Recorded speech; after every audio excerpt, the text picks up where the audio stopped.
विदाई की घड़ी जैसे जैसे पास आ रही थी वैसे वैसे मेरे चेहरे पर चिंता, डर और उदासी की लकीरें पड़ती जा रही थी। कुछ समझ नहीं आ रहा था कैसे होगा ये सब। इस पीड़ा के साथ ससुराल की दहलीज पर कैसे कदम रख पाऊंगी। लोग क्या कहेंगे। कहीं नई नवेली दुल्हन को कोई बीमारी तो नहीं। माहवारी में ऐसा दर्द तो बहुत कम महिलाओं में देखा गया है जैसे मुझे होता है। कहीं लोग गलत न समझ ले मेरे बारे में। ओह, ये कैसी दुविधा है। काश ये बेदाई रुक जाती।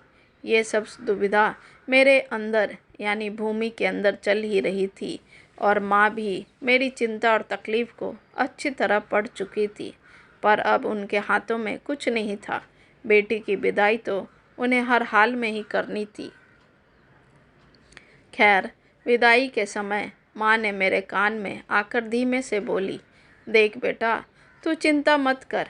मैं मौका देखकर तेरी सासू माँ को तेरे पीरियड के बारे में बता दूंगी और तेरे पर्स में मैंने सैनिटरी पैड भी डाल दिया है। माँ की बातों से थोड़ी राहत तो मिली। चलो कम से कम माँ सासू माँ को बता देगी तो वो समझ जाएंगी। पर माँ भूल गई तब मेरा क्या होगा। इस पीड़ा से कैसे बच पाऊंगी। दिमाग में बस यही सब चल रहा था क्योंकि मुझे पीरियड आने के बाद बहुत कष्टकारी दर्द कमर और पेट के निचले हिस्से में शुरू हो जाता है और मैं करीब 4-5 घंटे दर्द से छटपटाती रहती हूँ। कभी उल्टी तो कभी लूज मोशन। काश ये विदाई आज के दिन माँ रोक लेती तो मेरा यह माहवारी का दर्द और ससुराल जाने का डर कम हो जाता। पर ऐसा कुछ नहीं होने वाला। पीरियड के कारण विदाई भी रुकती है भला। ओह, इस पीरियड को आज ही आना था और वो भी अब जब मेरी विदाई की घड़ी आई है। ये सब सोचते सोचते मैं बेबसी की नज़रों से अपनी माँ को देखे जा रही थी और माँ भी बेचारी बनकर मेरी जुदाई और मेरी तकलीफ़ों का गम लेकर रोए जा रही थी। फिर गाड़ी को 3 बार आगे पीछे किया गया और मैं अपने इस माहवारी के दर्द के साथ विदा हुई।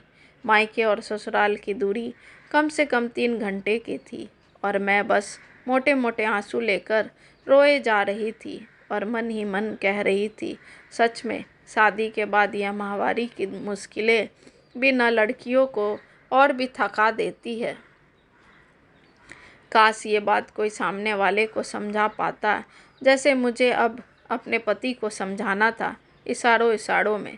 दिमाग की तो अब तक खिचड़ी पक चुकी थी और साथ में पेट दर्द और कमर दर्द अपना रंग दिखाना शुरू कर चुकी थी।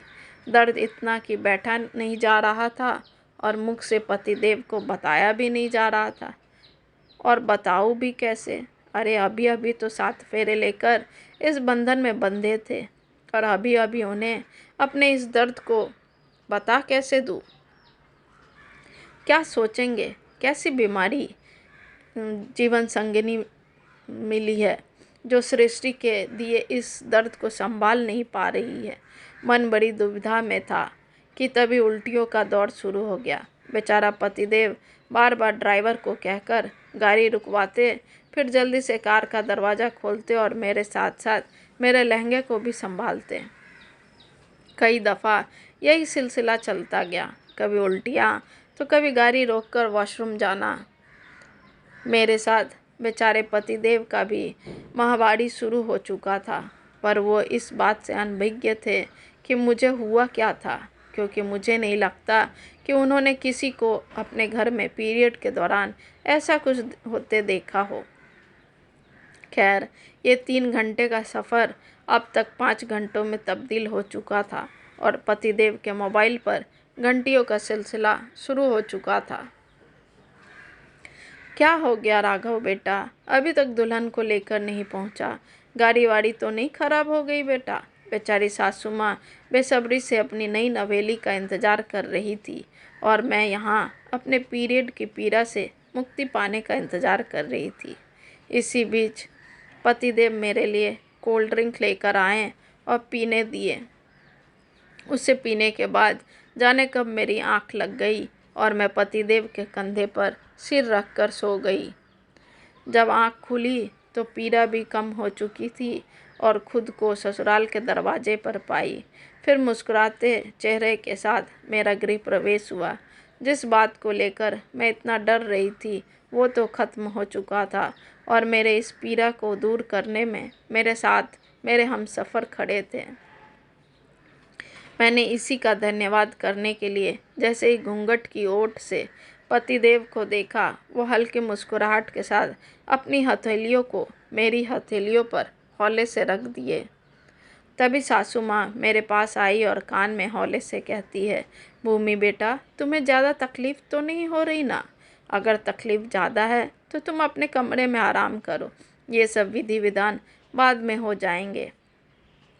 सासू माँ की बात सुनकर मैं समझ चुकी थी कि माँ ने सासू माँ से बात कर ली है, इसलिए मैंने कहा, मैं अब ठीक हूँ माँ।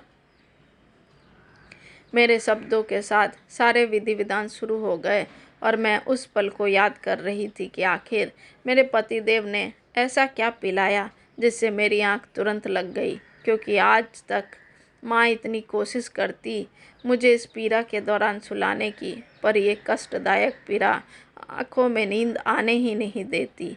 खैर, बात जो भी हो, पर मुझे तकलीफ़ में आराम तो मिल ही चुका था।